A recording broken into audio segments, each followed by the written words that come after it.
I'm Paola Roxanne from Audio Addict, and I'm here with Jed and Johnny from Solidarity. So guys, tell me a little bit about the band. Right, well, formed about a year ago.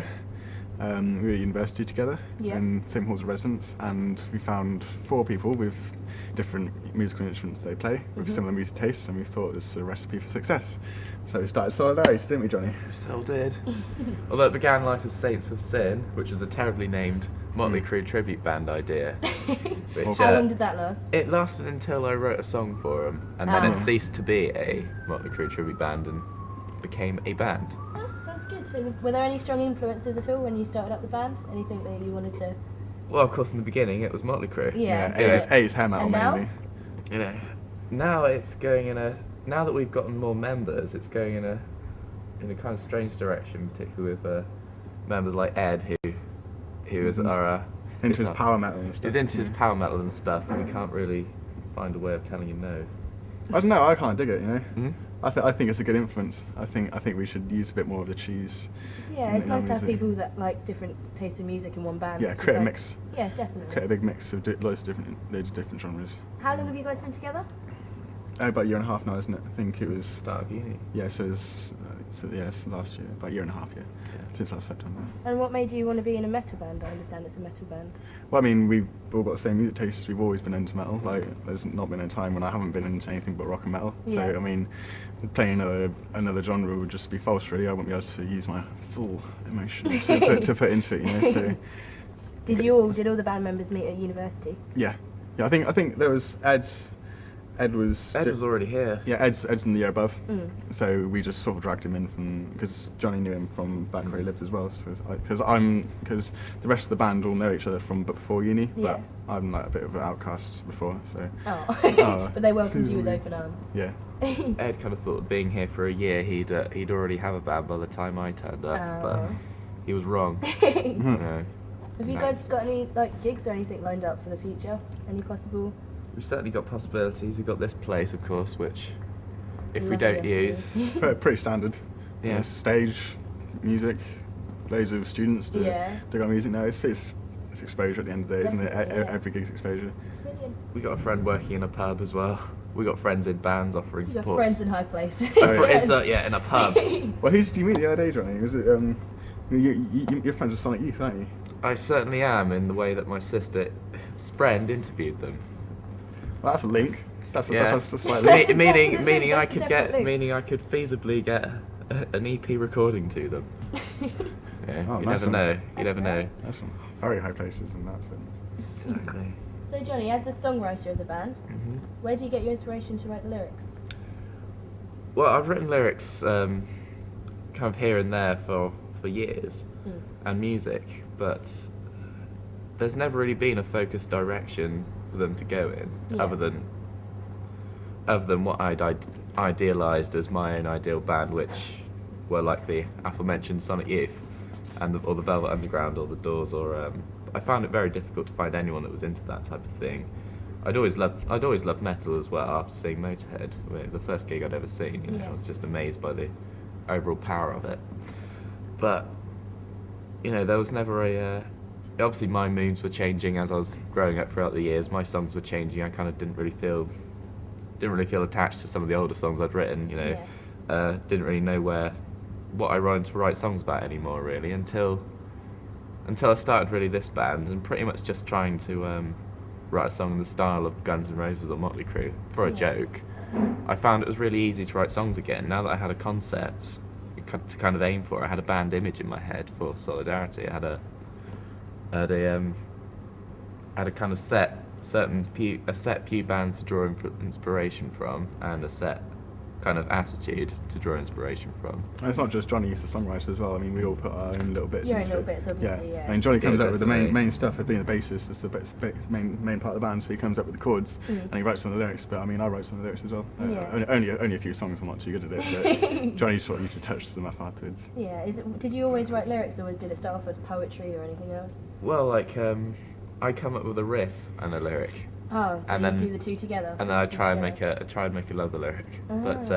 But there are piles of songs from when I was 15, 16, 17 that are just a riff and a lyric Yeah. that I call songs. They're not. They're songs to you. If they're songs But to one you, they're day, songs. one day they might evolve. And now that I have friends playing instruments, they can evolve. Previously, they were just a bass line. I understand that you're into psychedelic punk.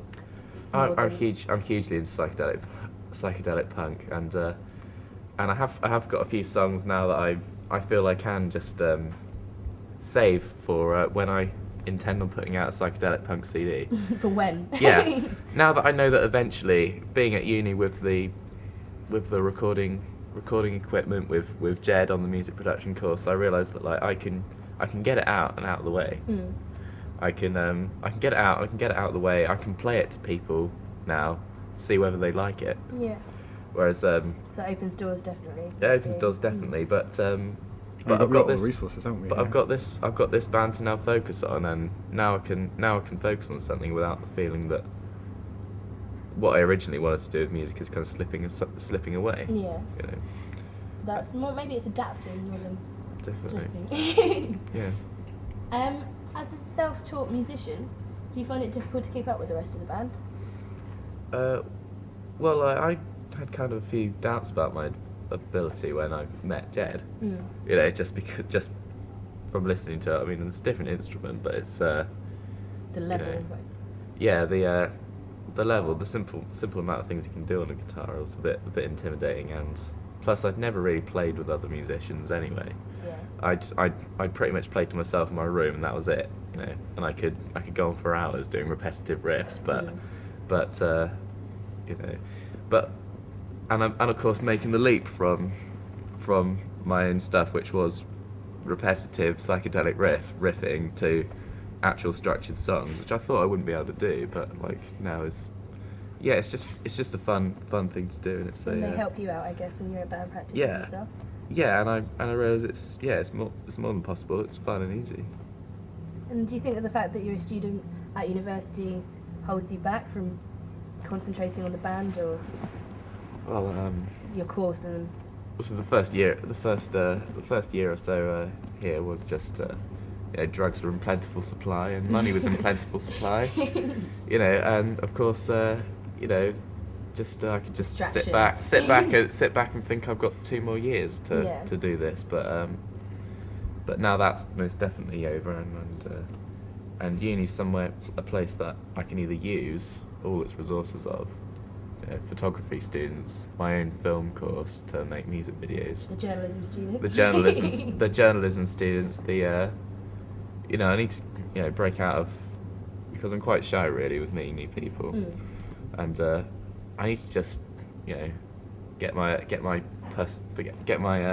confident persona to start talking to The people. rock star person. Yeah, and I think as soon as I do a gig, I'll be able to really talk to everyone. Yeah, you know, and really just like, and now that I'm confident of the band's ability, which is something I'm definitely confident about. Definitely confident about the band's ability. I've got no trouble promoting it, no trouble bigging them up, no trouble kind of demanding to have my posters put up. You know. So where do you guys see yourself in 3 years when the course is finished? Do you think you'll still be a band?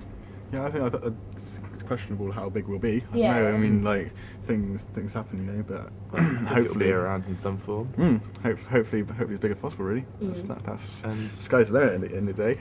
an album that even if the only people that have bought a copy of are the members of the band, Yeah. an album lasts forever. That's Yeah, true. exactly. It's very true. And a live document, a live filmed document that one of my course mates is planning on making, that will last forever as well. Yeah. And it's Do either of you play any other instruments other than the ones that you play in the band? Well, I play 3 other instruments. I play piano, violin, and drums. I've been playing piano since I was 5, and violin since I was 8. So music's definitely drilled into my mind. Yeah. It's definitely in my It's a soul. big part of you as a person. Yeah, then. I mean, I've got the metronome in my head, like clicking sort of thing. I've always got that rhythm in the back of my head, which I can see some people don't have. But that's just been drilled into me. But from my parents making me play piano every day for like half an hour. So you're brought up with it as well? Yeah, I mean, I wasn't given any chance to slip on it.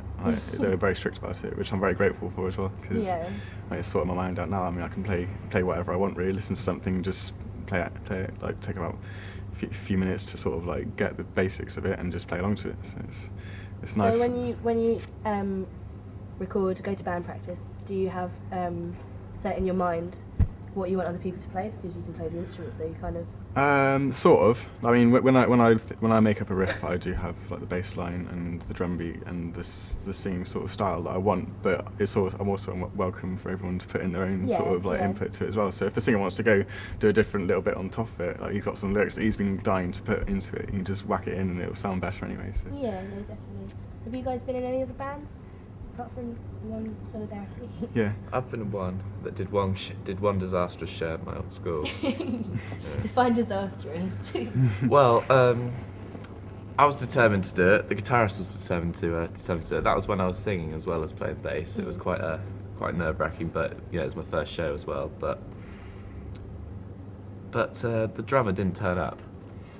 That sounds pretty disastrous. Yeah, he didn't turn up. But I was the opening band. I was determined to still do it. So I kind of snatched a drummer from another band.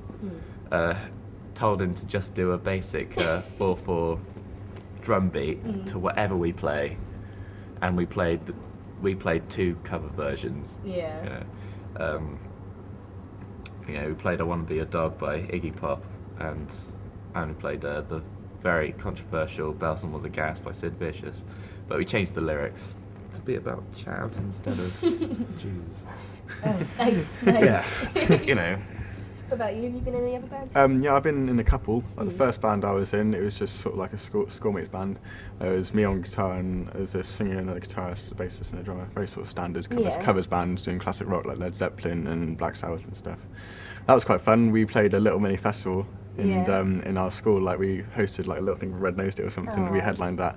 It was quite exhilarating actually. When you were 16, you're playing in front of like anything over like 30 people. There was like 500 people at this. Was it only you that played? No, we headlined. So like it was basically like the whole of the school's sort of music, sort of people like all coming and showing with them what they got really. That's really good. Did you raise much money? We did actually. I think we raised about £1,500. That's right. That's not bad at all. Which was excellent. I mean, it was quite big. So headlining it was just amazing at that sort of age. Yeah. And then there was another band that I was in. I mean, we sort of like carried most of the members from the last band and just got a couple of new ones in sixth form. But we sort of started to make our own sort of music then, and it was sort of like a very sort of heavy metal sort of standard this time. Very like we had a new drummer who could still bass pedal really well. Yeah. So he had this like running beats over it and stuff, and I could play a lot faster on my guitar, which was a lot more fun. Made me push myself, and the other guitarist was a lot better, so he pushed me as well. Yeah. It was just a generally better working band, and we had a few gigs, all of which went pretty well. But the fact that I went to university kind of stopped it. Yeah, because you've got the new band now. Exactly. I've got a whole new thing to Every put. cloud. exactly. A whole new thing to just put everything in. Yeah. And it's quite nice to start afresh as well, because we were getting a bit sick of each other in the last band as well. So you've pretty much always been in a band. Yeah, pretty much. That's I mean, good, I've or had someone to jam with. Yeah, So- that's definitely better. Well, thank you guys. Thank you very much for doing this interview. That's and right. I hope you have a lovely day. Thank you. Cheers. And you. Thank you.